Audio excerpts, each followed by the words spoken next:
మీరు క్లాసెస్‌లో కొన్ని విషయాలు చెప్తూ ఉంటారంట. అంటే కొన్ని రెమెడీస్ లైక్ అవును. కొంతమందికి ఏంటంటే కర్మలు వెంటాడుతూ ఉంటాయి. కొన్ని సంవత్సరాలు గడిచే కొద్దీ అవి పోతూ ఉంటాయని చెప్తున్నారు. అవును. ఏలినాటి శని కావచ్చు, గత జన్మలో చేసినటువంటి చిన్న చిన్న తప్పులు కావచ్చు. నవధాన్యాల ద్వారా చేసే ఒక రెమెడీ కూడా చాలా వరకు ఉపయోగం కలుగుతుందని మీరు ఎప్పుడూ మాట్లాడుతూ ఉంటారు. అవును. అసలు ఆ నవధాన్యాలు అనేది ఎంతవరకు విశిష్టత చూపిస్తుంది? ఆ ప్రక్రియ ఏంటి? ఏ విధంగా చేయాలి? మన కర్మలు పోవాలంటే నవధాన్యాలు నిజంగానే హెల్ప్ చేస్తాయి. ఖచ్చితంగా హెల్ప్ చేస్తాయండి. మీరు ఎప్పుడైనా ఒక బ్రాహ్మణ్ దగ్గరికి వెళ్ళండి, ఒక కొంచెం జాతకాల దగ్గర చూపించిన వాళ్ళ దగ్గరికి వెళ్ళండి. వాళ్ళు ఏం చెప్తారంటే ఒక 5 మందికి 11 మందికి మీకు ఎంతమంది వీలైతే అంతమందికి భోజనాలు పెట్టించండి అంటారు. లేకపోతే 100 మందికి భోజనాలు పెట్టించండి, ఒక 1000 మందికి భోజనాలు పెట్టించండి అంటారు. ఇక్కడ చూడండి, భగవంతుని దృష్టిలో ప్రాణమున్న ప్రతి జీవికి ఒకటే ఇంపార్టెంట్ ఉంటుంది. దానికైనా ప్రతిసారి నవధాన్యాల గురించి ఎందుకు చెప్తానంటే, ఒక 10 మందికి భోజనాలు పెట్టాలన్నా తక్కువలో తక్కువ ఒక 500-600 అవుతుంది.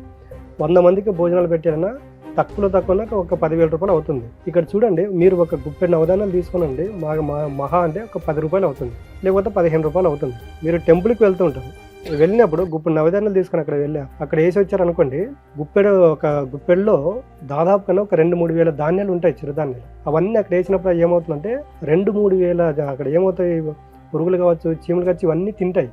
ఇవన్నీ తిన్నప్పుడు ఏమవుతుందంటే వాటి యొక్క బ్లెస్సింగ్ మన పైన ఉంటుంది. ఇప్పుడు ఒక చీమ అండి, అది జన్మ తీసుకుందంటే అది దేవుని కటాక్షం ఉన్నట్టే కదా. అంటే అది జన్మ తీసుకుంది, అది బతకాలంటే తినాలి కదా. మీరు నవధాన్యాలు వేయడం వల్ల దానికి ఫుడ్ దొరికింది కదా. అది ఏం చేస్తుందంటే మనకి బ్లెస్సింగ్ చేస్తుంది. అది మనం బిలీవ్ చేయాలి. ఖచ్చితంగా అండి, ఖచ్చితంగా జరుగుతాయి. దానికి నవధాన్యాలని ఎందుకు చెప్పానంటే, ఒక్క ధాన్యానికి ఒక్క సైజు ఉంటుందండి.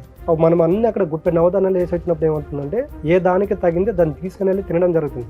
నేను చెప్తుంటే ఒకేసారి వెయ్యి అక్కడ స్టాప్ అవుతుందండి, కంటిన్యూ వేస్తూ ఉండండి అన్నప్పుడు ఏమవుతుందంటే, మీరు ఈ రోజు నవధాన్యాలు వేసారనుకోండి, ఇవన్నీ అయిపోయిన తర్వాత ఒక 1 or 2 days తర్వాత మరి ఆ నవధాన్యాలు రేపు నాకు అక్కడ దొరికింది, అది ఈ రోజు కూడా దొరుకుతుందేమో, రేపు వచ్చి అక్కడ వెయిట్ చేస్తున్నాను. 2 రోజుల తర్వాత మళ్ళీ మీరు అక్కడ వేసారనుకోండి, మళ్ళీ వచ్చి తీసుకుని వెళ్తున్నారు. ఇట్లా కంటిన్యూ రిపీట్ చేస్తున్నట్టు ఏమవుతుందంటే, అవి ఎటువంటి ప్రతిఫలం లేకుండా హార్ట్ఫుల్గా మనం బ్లెస్ చేస్తాయి.